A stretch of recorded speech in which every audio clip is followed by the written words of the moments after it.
Hello guys, ఇవాళ what is HVDC, అసలు HVDC అంటే ఏంటి అన్న కాన్సెప్ట్ నేర్చేసుకుందాం. ఓకేనా? మెయిన్గా హెచ్విడిసి ఎక్కడ వాడతామంటే జనరేషన్లో పవర్ తయారవుతుంది ఏసీ, అది మళ్ళీ నార్మల్గా ఏసీలోనే ట్రావెల్ చేసి డిస్ట్రిబ్యూషన్ వరకు ఏసీలో వచ్చేసి ఇంటింటికి డిస్ట్రిబ్యూట్ అయిపోతుంది. కానీ అలా చేయడం వల్ల మనకి పవర్స్ ఎక్కువైపోతాయి, కాస్ట్ ఎక్కువైపోతుంది, అండ్ లాంగ్ డిస్టెన్స్ని ట్రావెల్ చేయలేమన్నమాట. ఏసీలో చాలా లాసెస్ వస్తాయి. ఓకేనా? అప్పుడే హెచ్విడిసి అనే కాన్సెప్ట్ ఇంట్రడ్యూస్ అయింది. హెచ్విడిసిలో ఏమవుతుంది, కండక్టర్స్ ఎన్ని కావాలి మనకి? ఏసీలో అయితే 3 కావాలి, అదే హెచ్విడిసిలో 2 చాలు. హెచ్విడిసిలో కరెంట్ వెళ్ళిపోతుంది, లైక్ ఫ్రీక్వెన్సీ 0 కదా డీసీ డైరెక్ట్ కరెంట్లో. So it will be very advantage, like it's a good advantage అనమాట. మనం హెచ్విడిసిని హెచ్విఏసీని కంపేర్ చేస్తే మనకు అర్థమైపోతుంది వాట్ ఈస్ హెచ్విడిసి అనేది. ఓకేనా? బట్ మెయిన్ థింగ్ ఏంటి అంటే ఇక్కడ హెచ్విడిసిలో కన్వర్టర్స్ కాస్ట్ చాలా ఎక్కువ. ఏసీ నుంచి డీసీ అయ్యి మళ్ళీ డీసీ నుంచి ఏసీ అవ్వాలి, రెక్టిఫైర్, ఇన్వర్టర్స్ అవి చాలా ఇంపార్టెంట్ అండ్ చాలా costly.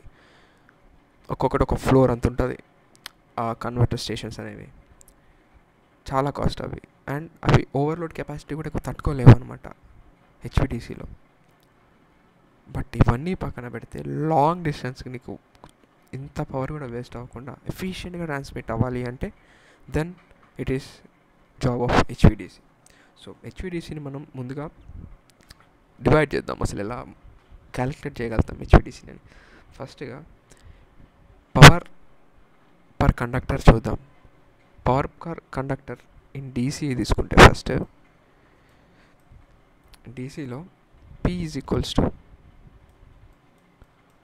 V into D, VDC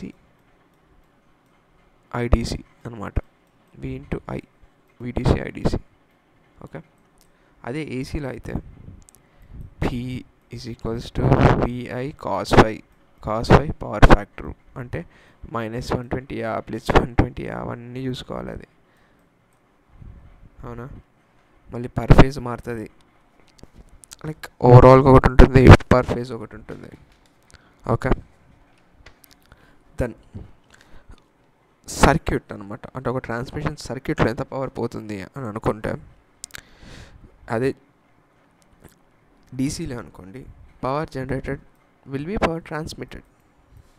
okay, అదే ఏసీకి వచ్చేసరికి పవర్ ఫ్యాక్టర్ బట్టి ఉంటుంది. ఓకే, 0.82 పవర్ ఫ్యాక్టర్, 0.8 నుంచి పవర్ ఫ్యాక్టర్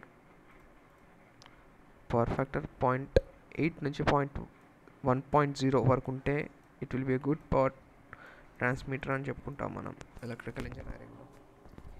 అండ్ మెయిన్గా నెక్స్ట్ ఇంపార్టెంట్ ఆస్పెక్ట్ ఏంటంటే losses. Okay, losses I²R losses, P equals to I²R. Okay, power equals to power కాదు, losses equals to I²R losses. I²R losses డీసీలో దీని formula ఏంటంటే 2I² losses అనమాట. ఎందుకంటే దీనిలో స్కిన్ ఎఫెక్ట్ యాబ్సెంట్ అయిపోతుంది, స్కిన్ ఎఫెక్ట్ అనేదే ఉండదు, ఎందుకంటే ఫ్రీక్వెన్సీ 0 కదా, స్కిన్ ఎఫెక్ట్ ఉండదు. అదే డీసీలో ఇట్లా అనమాట. ఏసీలో it's will be 3I² losses, 3 into I² losses. ఓకేనా? కరోనా లాసెస్కి వస్తే దీంట్లో ఫార్ములా వచ్చేసి F0+25 డీసీలో, F0+25. అదే ఏసీకి వచ్చేస్తే 241 into 10⁻⁵ into F0+25 by F into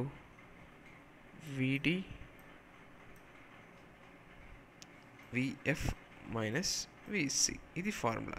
you can see the difference అనమాట, ఏసీకి డీసీకి ఎంత ఉందో ఏంటి అని చెప్పేసి. ఓకేనా? అండ్ నౌ ఇప్పుడు టెక్నికల్ పర్ఫార్మెన్సెస్లో చూసుకుంటే reactive power requirement will be more in AC. అసలు డీసీలో రిక్వైర్మెంట్ అనే ఉండదు, ఓన్లీ ఆ కన్వర్టర్స్కి అవసరం రిక్వైర్మెంట్ అనమాట. డీసీ పవర్ అనేది ఆ కన్వర్టర్స్కి చాలా ఇంపార్టెంట్. మనం డీటెయిల్గా డిస్కస్ చేద్దాం తర్వాత. What is that, what are reactive power requirements between AC and DC separate video చేస్తాను నేను. ఓకే, సో ఇప్పుడు హెచ్విడిసి ట్రాన్స్మిషన్లో దాని డిసడ్వాంటేజెస్ ఒకసారి పర్ఫెక్ట్గా చెప్తాను. ఓకే, చాలా కేర్ఫుల్గా వినండి అందరూ. ఓకేనా, 1 సెకండ్.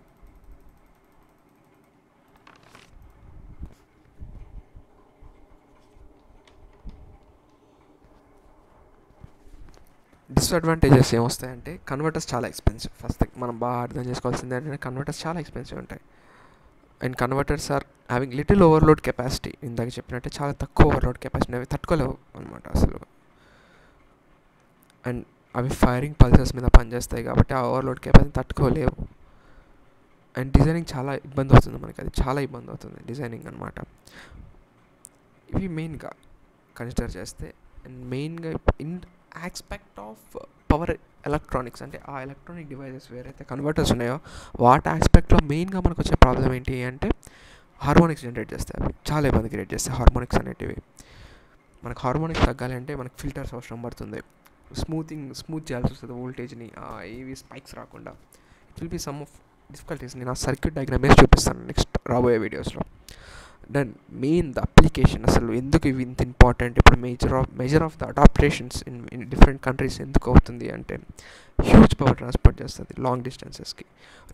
ఇప్పుడు అమెరికాలో ఏసీ పవర్ 60 హెడ్స్, ఇండియాలో 50. ఇప్పుడు మన రెండింటిని సపోజ్ ఒక రోజు కనెక్ట్ చేయాల్సిన రోజు వచ్చింది అనుకోండి, డైరెక్ట్ తెచ్చి ఆ వైర్లు ఇక్కడ పెట్టామనుకోండి మొత్తం గ్రిడ్తో. సో అప్పుడు ఈ కన్వర్టర్తో హెచ్విడిసిలోకి డీసీలో కన్వర్ట్ కొట్టి మళ్ళీ ఏసీలో కన్వర్ట్ కొట్టుకుంటాం. అసలు నో ఇష్యూ రాదు, నాట్ 1% కూడా ఇష్యూ ఉండదు.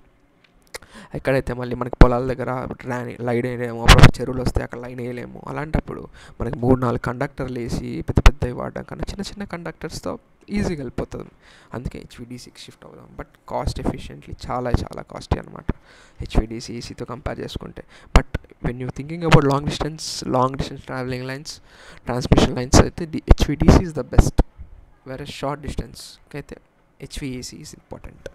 ఓకేనా, నెక్స్ట్ వీడియోలో మెయిన్గా అసలు ఈ కండక్టర్స్ ఎలా ప్లేస్ చేస్తాం, monopolar different types of DC links, mono bi homopolar links గురించి చెప్తాను.